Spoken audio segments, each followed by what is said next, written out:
Hello friends, welcome to day trader Telugu and good evening. రీసెంట్గా మహారాష్ట్రలో రిస్ట్రిక్షన్స్ని విధిస్తున్నారన్నప్పుడు market చాలా ఎక్కువగా ఫాలో అయింది కదా. కాకపోతే ఇప్పుడు కొన్ని వెబ్సైట్స్లో మహారాష్ట్రలో నెక్స్ట్ కమింగ్ డేస్లో ఒక 15 days వరకు కంప్లీట్ లాక్డౌన్ ఉండడానికి పాసిబిలిటీ ఉంటుందని మల్టిపుల్ వెబ్సైట్స్లో అయితే మనకి డేటా అయితే కనిపిస్తుంది. సో ఒకవేళ ఇలాంటి లాక్డౌన్ అప్డేట్ మార్కెట్లోకి వస్తే ఏ సెక్టార్స్ రిలేటెడ్గా మనం ఎలాంటి స్ట్రాటజీని ఫాలో అవ్వచ్చు అనేది ఈ వీడియోలో ఎక్స్ప్లెయిన్ చేస్తాను. అండ్ దాంతోపాటు నెక్స్ట్ వీక్లో ఏ రోజుల్లో మనం ఎలాంటి ఇంపార్టెంట్ అప్డేట్స్ని మార్కెట్లో గమనించాలి, అవి విత్ డేట్స్ అలాగే రిజల్ట్స్ గురించి కూడా మాట్లాడుకుంటూ, ఇన్ఫోసిస్ బైబ్యాక్ రిలేటెడ్గా ఒక అప్డేట్ వచ్చింది, దాని గురించి కూడా మాట్లాడుకుంటూ, బ్యాంక్ నిఫ్టీ లెవెల్స్ మాట్లాడుకొని మన వీడియోని అయితే ఎండ్ చేద్దాం. సో మనకు తెలుసు లాక్డౌన్ అనే వర్డ్ స్టాక్ మార్కెట్స్కి నచ్చదు. సో లాక్డౌన్ అనే వర్డ్ ఉంటున్నా, రిస్ట్రిక్షన్స్ అనే వర్డ్స్ మనకి మన ఇండియన్ గవర్నమెంట్ దగ్గర నుంచి రాష్ట్ర ప్రభుత్వాల దగ్గర నుంచి అప్డేట్స్ వస్తున్నా మార్కెట్ నెగిటివ్ గానే రియాక్ట్ అవుతుంది. స్పెషల్లీ మహారాష్ట్రలో నెంబర్ ఆఫ్ న్యూ కేసెస్ అయితే రోజు రోజుకి చాలా ఎక్కువగానే ఉంటున్నాయి. ఈ వైరస్ ఈవెంట్ గ్లోబల్ గా అండ్ ఇండియాలో ఎక్కువగా ఉన్న పాయింట్ ఆఫ్ టైంలో ఉన్న నెంబర్ ఆఫ్ న్యూ కేసెస్ కంటే కూడా రీసెంట్ డేస్లో వస్తున్న కేసెస్ చాలా ఎక్కువగా ఉన్నాయి. దీన్ని కంట్రోల్ చేసేందుకు మహారాష్ట్ర గవర్నమెంట్ కొన్ని ఇంపార్టెంట్ స్టెప్స్ని తీసుకోబోతుందని, అందులోనే ఒక 15 day లాక్డౌన్ ఉండబోతుంది అనేలాగా కొన్ని వెబ్సైట్స్లో అయితే మనకి డేటా కనిపిస్తుంది. సో ఇక్కడ పాసిబిలిటీస్ గురించి మాట్లాడుకుందాం. లాక్డౌన్ అంటే మార్కెట్ డెఫినెట్లీ నెగిటివ్గానే రియాక్ట్ అవుతుంది. సో ఒకవేళ మార్కెట్ కమింగ్ డేస్లో నెగిటివ్గా రియాక్ట్ అవుతుంది అని మనకు ముందుగానే అనిపిస్తూ, మనం ఒకవేళ మార్కెట్లో కొత్తగా ఇన్వెస్ట్మెంట్ చేయాలి, కొంత సేఫ్గా ఉండాలి, షార్ట్ టర్మ్లో కూడా ఎక్కువగా ఫాలో అవ్వకూడదు మా షేర్స్ అనుకుంటే, ఐటీ స్టాక్స్ ఈ రీసెంట్ టైమ్స్లో ఎక్కువగా ర్యాలీ అయ్యాయి అండ్ వీటి రిలేటెడ్గా రిజల్ట్స్ ఇంపాక్ట్తోనే నెక్స్ట్ కమింగ్ డేస్లో వాటిలో ర్యాలీ ఉండడానికి పాసిబిలిటీ ఉంటుంది. సో అపార్ట్ ఫ్రమ్ ఐటీ, మనం ఎఫ్ఎంసీజీ స్టాక్స్ని, ఫార్మా స్టాక్స్ని అండ్ ఈ డయాగ్నోస్టిక్ కంపెనీస్ ఉంటాయి కదా, like Thyrocare, Metropolis and doctor Lal path lab, ఈ టైప్ ఆఫ్ డయాగ్నోస్టిక్ షేర్స్ని కూడా మనం ఫోకస్లో ఉంచవచ్చు.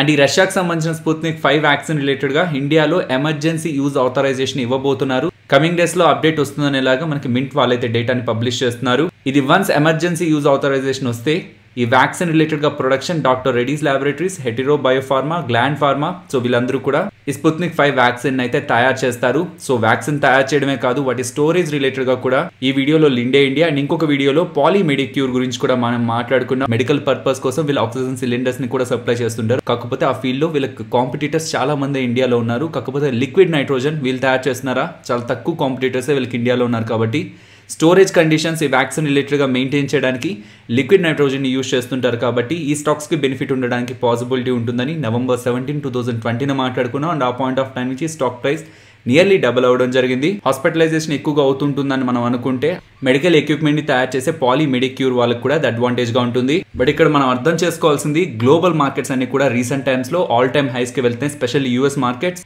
ఇక్కడ మనం గమనించవచ్చు, డౌ జోన్స్ కానీ ఈవెన్ నాస్డాక్ కూడా నియర్లీ ఆల్ టైమ్ హై దగ్గరే ప్రెసెంట్ ట్రేడ్ అవుతున్నాయి. కాకపోతే మన Indian markets present all time high దగ్గర లేవు. బికాస్ గ్లోబల్ గా నెంబర్ ఆఫ్ కేసెస్ ఇలా పెరిగిపోతూ ఇతర దేశాలనైతే ఇబ్బంది పెట్టట్లేదు. బట్ ఇండియాలో స్పెషల్లీ మహారాష్ట్ర ఈ రీజియన్ లో నెంబర్ ఆఫ్ కేసెస్ ఇలా పెరిగిపోతూ ఉండేసరికి లోకల్ గవర్నమెంట్స్ తీసుకునే రిస్ట్రిక్షన్స్ కారణంగా ఇండియన్ ఎకానమీ ఇంపాక్ట్ అవుతుంది అనే ఒక ఫియర్ ఫ్యాక్టర్స్తో మన ఇండియన్ మార్కెట్స్ అయితే కొంత స్లైడ్ అవుతూ ఉన్నాయి. సో దీన్ని మనం ఇలా అర్థం చేసుకోవాలి. లోకల్ ఇష్యూస్ కారణంగా మార్కెట్ షార్ట్ టర్మ్లో నెగిటివ్గానే ఉంటుంది. బట్ వన్స్ ఈ లోకల్ ఇష్యూస్ క్లియర్ అయిపోతే ఈ గ్లోబల్ మార్కెట్స్ అన్ని ఇప్పుడు ర్యాలీ అవుతున్నాయి కదా, సో గ్యాప్ ఉంటుంది కదా, ఇండియన్ మార్కెట్స్ ఏమో ఫాలో అవుతున్నాయి, గ్లోబల్ మార్కెట్స్ ఏమో ర్యాలీ అవుతున్నాయి. ఈ గ్యాప్ అనేది వన్స్ లోకల్ ఇష్యూస్ అన్ని క్లియర్ అయ్యాయి అన్న తర్వాత మన ఇండియన్ మార్కెట్స్ ఈ గ్యాప్ని ఫిల్ చేస్తూ స్ట్రాంగ్గా అప్ సైడ్కి మూవ్ అయ్యే ప్రయత్నం కూడా చేస్తాయి. So in conclusion, even coming డేస్లో ఈ మహారాష్ట్రలో లాక్డౌన్ అంటున్నా, లేకపోతే ఇతర రాష్ట్రాల్లో రిస్ట్రిక్షన్స్ని విధిస్తున్నారంటున్నా, ఈ కేసెస్ రిలేటెడ్గా మనకి ఎప్పుడైతే కంట్రోల్లోకి వస్తుందో, కేసెస్ తగ్గుతున్నాయి, పీక్ ఫామ్ అయిందని మనకి ఎప్పుడైతే అప్డేట్ వస్తుంటుందో, ఆ పాయింట్ ఆఫ్ టైంలో మార్కెట్లో మనం ఒక స్ట్రాంగ్ ర్యాలీని అయితే ఎక్స్పెక్ట్ చేయొచ్చు.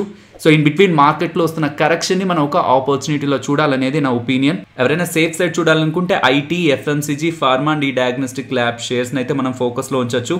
లేదు మార్కెట్ ఫాల్ అయిన తర్వాత వచ్చే ర్యాలీలో ఎక్కువ లాభం పొందాలనుకుంటే ఫాల్ టైంలో ఎక్కువగా ఏ షేర్స్ ఫాలో అవడానికి పాసిబిలిటీ ఉంటుంది, మేజర్గా ఫైనాన్షియల్స్ ఎక్కువగా ఫాలో అవుతూ ఉంటాయి. బికాస్ బ్యాంక్స్ ఇతర లోన్స్ ఇచ్చి ఉంటుంది కాబట్టి ఈ లాక్డౌన్ కారణంగా బిజినెస్లు ఇంపాక్ట్ అవుతాయి, అది బ్యాంక్స్ని ఇంపాక్ట్ చేస్తుంది, ఎన్పిఎస్ పెరుగుతాయనే ఒక నెగిటివ్ సెంటిమెంట్స్తో ముందు మనకి బ్యాంక్స్ ఫాలో అవుతూ ఉంటాయి.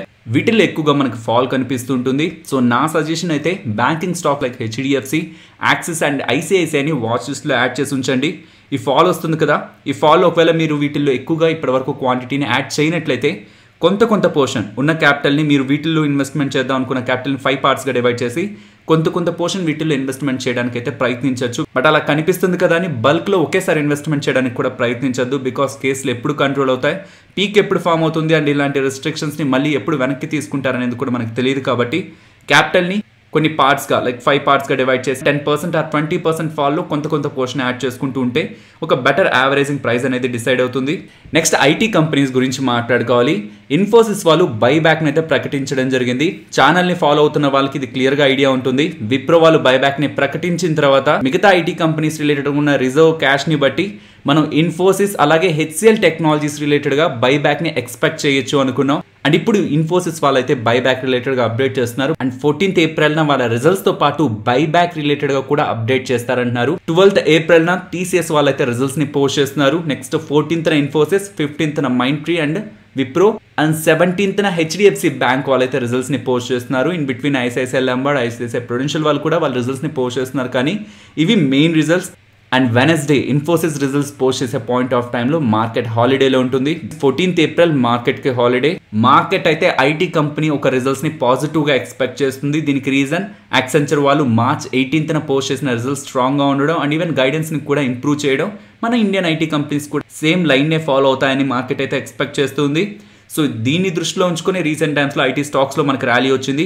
ఇది మనం March 19th మాట్లాడుకున్నాం. కమింగ్ డేస్లో ఐటీ స్టాక్స్ రిలేటెడ్గా యాక్టివిటీ ఉండడానికి పాసిబిలిటీ ఉంది బికాస్ ఆఫ్ యాక్సెంచర్ రిజల్ట్స్ అని. సో ఆల్రెడీ ఐటీ స్టాక్స్ అన్ని కూడా ర్యాలీ అయ్యాయి. ఇక్కడి నుంచి ర్యాలీ అవడానికి మాత్రం కమింగ్ డేస్లో రాబోయే రిజల్ట్సే మెయిన్ రీజన్గా ఉంటాయి. అండ్ మిగిలిన డేట్స్లో కూడా ఏ డేట్స్లో ఎలాంటి రిజల్ట్స్ రాబోతున్నాయనే డేటా మనకి ఇక్కడ కనిపిస్తూ ఉంటుంది. నెక్స్ట్ సిపిఐ అలాగే ఐఐపి డేటా అయితే మనకి మండే అయితే రిలీజ్ అవబోతుంది. మార్చ్ నెలకు సంబంధించిన సిపిఐ డేటా అండ్ ఫిబ్రవరి మంత్కి సంబంధించిన ఐఐపి డేటా మండే అయితే మార్కెట్లో అప్డేట్ అవుతుంది. అండ్ ఈ ఫ్రైడే మనం ఒకటి మాట్లాడుకున్నాం. నీతి ఆయోగ్ వాళ్ళు April 14th మీట్ అవ్వబోతున్నారని, ప్రైవేటైజేషన్ రిలేటెడ్గా మనకు ఒక అప్డేట్ వస్తుందని. ఇక్కడ ఉన్న డేటాలో మీకు ఐఓబి, బ్యాంక్ ఆఫ్ మహారాష్ట్ర అని నేమ్స్ అయితే కనిపిస్తున్నాయి. బట్ నీతి ఆయోగ్ వాళ్ళు ఇంకా దాన్ని ఫైనలైజ్ అయితే చేయలేదు. ఇంకా గవర్నమెంట్ ఆఫ్ ఇండియా దగ్గర నుంచి అఫీషియల్ అప్డేట్ రాలేదు ఈ బ్యాంక్సే ప్రైవేటైజేషన్ అవుతున్నాయని. మిగతా పిఎస్యూ బ్యాంక్స్ కూడా కన్సిడరేషన్లోకి ఉన్నాయి. కాకపోతే ఈ నేమ్స్ బయటకు వచ్చేసరికి ఈ స్టాక్స్లో అయితే మనకి స్ట్రాంగ్ ర్యాలీ అయితే కనిపించింది. కాబట్టి April 14th పిఎస్యూ బ్యాంక్స్ కొంత వోలటైల్గా ఉంటాయన్న విషయం మనం గుర్తుంచుకోవాలి. బికాస్ ఆ రోజు మనకు అప్డేట్ వస్తుంది కాబట్టి ఏ బ్యాంక్స్ రిలేటెడ్ ప్రైవేటైజేషన్ అవ్వడానికి పాసిబిలిటీ ఉంటుందని. కేవలం ఆ బ్యాంక్సే కాదు ఇతర పిఎస్యూ బ్యాంక్స్లో కూడా మనకు వోలటాలిటీ అయితే April 14th కనిపిస్తుంది. నెక్స్ట్ అంబుజా సిమెంట్స్ వాళ్ళు ఫ్రైడే మార్కెట్ క్లోజ్ అయిన తర్వాత ఒక అప్డేట్ చేశారు. ప్రెసెంట్ వీళ్ళు 29.65 మిలియన్ టన్ కెపాసిటీతో అయితే ప్రొడక్షన్ అయితే రన్ అవుతుంది. వీళ్ళకి 5 మ్యానుఫ్యాక్చరింగ్ ప్లాంట్స్ దగ్గరగా ఉన్నాయి అండ్ 8 గ్రైండింగ్ యూనిట్స్ దగ్గరగా ఉన్నాయి. కాకపోతే ప్రెసెంట్ వీళ్ళ కెపాసిటీని 29.65 నుంచి 50 మిలియన్ టన్ కి పెంచాలనుకుంటున్నారని అండ్ వీళ్ళు రాజస్థాన్ లో న్యూ ప్లాంట్ ని ఎస్టాబ్లిష్ చేయబోతున్నామని previous management and conference calls లో కూడా అప్డేట్ చేశారు. సో దాని గురించి కూడా వీళ్ళు ఫ్రైడే ఒక అప్డేట్ ఇచ్చారు. Q3లో రాజస్థాన్లో వీళ్ళు స్టార్ట్ చేయబోతున్న ప్లాంట్ అనేది ఆపరేషన్స్లోకి వస్తుందని, మీన్స్ అక్కడ ప్రొడక్షన్ స్టార్ట్ అవుతుందని అంబుజా సిమెంట్స్ వాళ్ళైతే అప్డేట్ చేస్తున్నారు. సో వస్తున్న అప్డేట్స్ అయితే అంబుజా సిమెంట్స్ రిలేటెడ్గా మనం పాజిటివ్గా తీసుకోవాలి. కాకపోతే మహారాష్ట్ర రిలేటెడ్గా 15 days లాక్డౌన్ ఉండడానికి పాసిబిలిటీ ఉందని ఈ రోజు అయితే కొన్ని అప్డేట్స్ వస్తున్నాయి. సో వాటి కారణంగా ఒకవేళ మార్కెట్ గ్యాప్ డౌన్లో ఓపెన్ అయినా ఆర్ఎల్స్ మార్కెట్ టైమ్స్లో ఎలాంటి అప్డేట్స్ వచ్చినా సరే మోస్ట్ ఆఫ్ ద స్టాక్స్ అన్ని కూడా నెగిటివ్గా రియాక్ట్ అవుతాయన్న విషయం కూడా మనం గుర్తుంచుకోవాలి. నెక్స్ట్ నిఫ్టీ అలాగే bank Nifty support and resistance మాట్లాడుకుందాం ఫ్రెండ్స్. ప్రెసెంట్ ఉన్న లెవెల్స్ నుంచి ఫాలో అయితే 14,714 ఎక్స్పెక్ట్ చేస్తున్నాను. ఈ లెవెల్ దగ్గర కూడా సస్టైన్ అవ్వకుండా డౌన్ సైడ్ బ్రేక్ అయితే 14,670 నెక్స్ట్ లెవెల్ ఆఫ్ సపోర్ట్గా అయితే గమనిస్తున్నాను. Resistance 14,970. Bank Nifty support 31,870 and resistance 33,280. Next Nifty option chain గురించి మాట్లాడుకుందాం. 15th ఏప్రిల్ ఎక్స్పైర్ అవుతున్న contract and 29th April expire అవుతున్న కాంట్రాక్ట్ ఈ రెండిట్లో ఉన్న డేటాని మనం కంబైన్ చేస్తే ప్రెసెంట్ ఉన్న లెవెల్స్ నుంచి టాప్ సైడ్కి వెళ్తే 15,000 దగ్గర మనకు ఓవరాల్ ఓఐ స్ట్రాంగ్గా ఉంటుంది and even change in open interest కూడా మనకి పాజిటివ్గా కనిపిస్తుంది. అండ్ ఇక్కడ నుంచి డౌన్ సైడ్కి మూవ్ అయితే 14,500 దగ్గర ఓవరాల్ ఓఐ స్ట్రాంగ్గా ఉంటుంది and change in open interest కూడా మనకి స్ట్రాంగ్గానే ఉంటుంది. సో ఈ 500 రేంజ్ అన్నట్టు మనకు కనిపిస్తూ ఉంటుంది. బట్ పర్సనల్గా నేను డౌన్ సైడ్ 14,300, టాప్ సైడ్ 15,200 ఈ 900 పాయింట్ రేంజ్ని అయితే గమనిస్తున్నాను. సో ఫైనలీ ఇది ఫ్రెండ్స్ మన వీడియో నచ్చిందా? నచ్చితే వీడియోని లైక్ చేయండి ఫ్రెండ్స్. అండ్ ఈ వీడియో మన వాళ్ళకి యూజ్ అవుతుంది అనుకుంటే తప్పకుండా షేర్ చేయండి. అండ్ మన ఛానల్ని సబ్స్క్రైబ్ చేయనట్లయితే ఛానల్లో ఉన్న కంటెంట్ని గమనించండి. ఇఫ్ ఆ కంటెంట్ మీకు యూస్ఫుల్గా ఉంది అనుకుంటే ఛానల్ని సబ్స్క్రైబ్ చేసి పక్కనే ఉన్న బెల్ ఐకాన్ క్లిక్ చేయండి. మరొక ఇంట్రెస్టింగ్ వీడియోతో నేను మళ్ళీ మీ ముందుకు వస్తాను. అంతవరకు టేక్ కేర్. జై హింద్.